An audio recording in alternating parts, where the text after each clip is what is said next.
Hello, so my name is Jasmine Jernigan, and I will be going over one goal. It'll all make sense towards the end.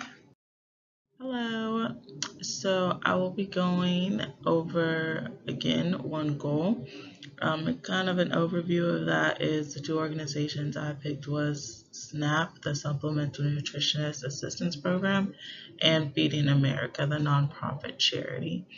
And so I'm just going to go over some similarities and some differences, and then kind of the gist of does it really matter at the end of the day, and then some of the references. So the government entity I chose was the SNAP program, the Supplemental Nutritionist Assistance Program. And then again, the nonprofit charity I chose was Feeding America. So some similarities that go into the two are that they both want to stop hunger and promote health. So this is relatable to Maslow's theory on human motivation. Starting off with his theory, he mentions that a person needs the basic needs in life, such as water and food. And so the fact is that the first step is water and food, basic needs, and that's the mission of these two organizations. They're here for hunger promotion. They're not hunger promotion, but they're here to promote healthy food choices and to prevent hunger. So that assistance in those that need it. And it's not just those that need it, they also promote like healthy living styles for those that already have assistance. So it just helps pretty much promote health at the same time and giving assistance to those that are in need. And so, kind of when I thought about Maslow's theory on human motivation, I thought of women because sometimes some of us, I'm guilty as charged, but whenever we're really hungry, we get real grumpy. And that kind of makes us think like, sometimes I think, is my safety okay? Because I'm like, am I going to survive? Like, your survival kind of kicks in. You're like, am I going to survive? Because I'm feeling kind of weak right now and I don't feel safe in my own body because my existence is getting ate away by my hunger. And then sometimes, our self esteem goes down, and then we're like, what, am I loved? Like, no one cares that I haven't ate yet, or no one cares to go get me food while I'm starving. So it's kind of one of those things. I know that doesn't compare to how the other people need assistance for hunger. It's just kind of how I related to Maslow's theory. It's just kind of in the women aspects of food. So then when we do get food, we're all happy and cheery. We're like, we love this. We love the person most important who got us the food, or the store for providing the food for us to cook, or however we got our food. We're happy, we know our self worth, we feel safe because we're not starving anymore. We're wide awake, living life, motivated to do good. And also, these organizations kind of go with that theory. They're motivated to give those basic needs so that others can find their self-worth, find their belonging and love, and then reach their self-esteem and their um like like why are they there. And so I think these organizations are very important and they share the similar goal of stopping. As far as differences though, it's kind of hard for the government to give a wide range like Feeding America does, because Feeding America has a wide range of people they can give to. So they have assistance for children, seniors, rural areas, African Americans, Latinos, hunger and poverty.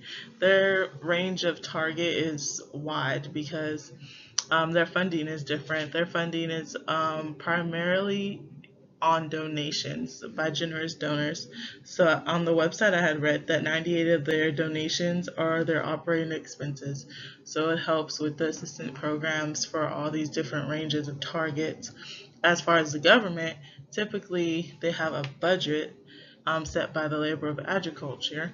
And so with that, they have kind of a narrow a target market, so they have to not have to, but their criteria is low income people or families, and then elders and those with disabilities. So that range is kind of smaller, and you have to be eligible for that. So it's harder for one to go through the government rather than go through Feeding America because that difference in eligibility. And then, of course, the government's funded by the government.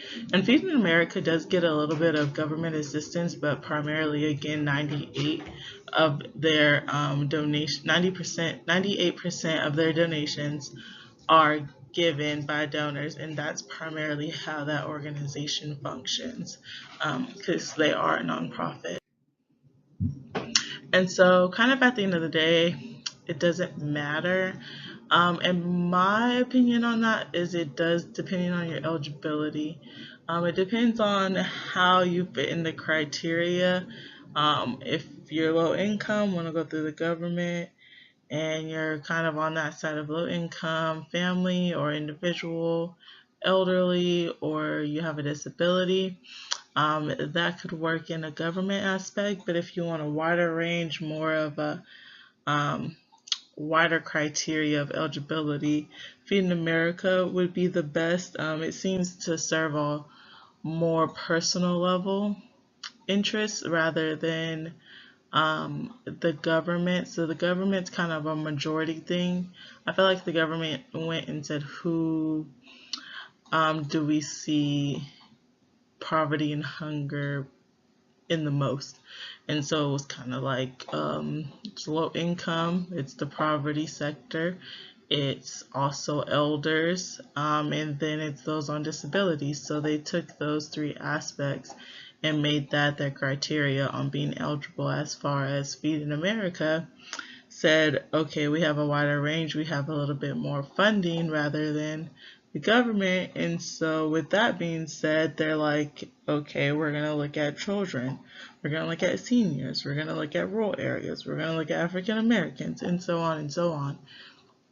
And with them, they're able to, give more rather than the government. And that's kind of the function of how the government and private sectors or nonprofits are different and differentiate, because those entities can't be one of the other. Like, the government can't give to those multiple because funding is going to probably just run out. The government has a funding, they have a budget. Not that they go by their budget all the time, but they do have a set budget. And so with that, they're not able to give to those variety targets such as Feeding America. And as far as Feeding America, they can always run a campaign or spring a pill or throw an event so they can raise more money. As far as the government, they have to make a pill to get more money, and then they have to make their point on why they need more money. Not that Feeding America doesn't have to prove why they need more money, but the gist of it is it's a nonprofit, and we kind of all tend to want to give more to nonprofits than the government if they say, hey, we're going to raise taxes so that we can give more to those in need. But it's just your opinion how things should be ran, or how you see the difference in government and nonprofits. I mean, the overall goal is to stop hunger, though, and I think that's the main overall goal, and I'm happy that they both want to achieve. And so my references came from our Classics of Public Administration book, and that's all I have for you today.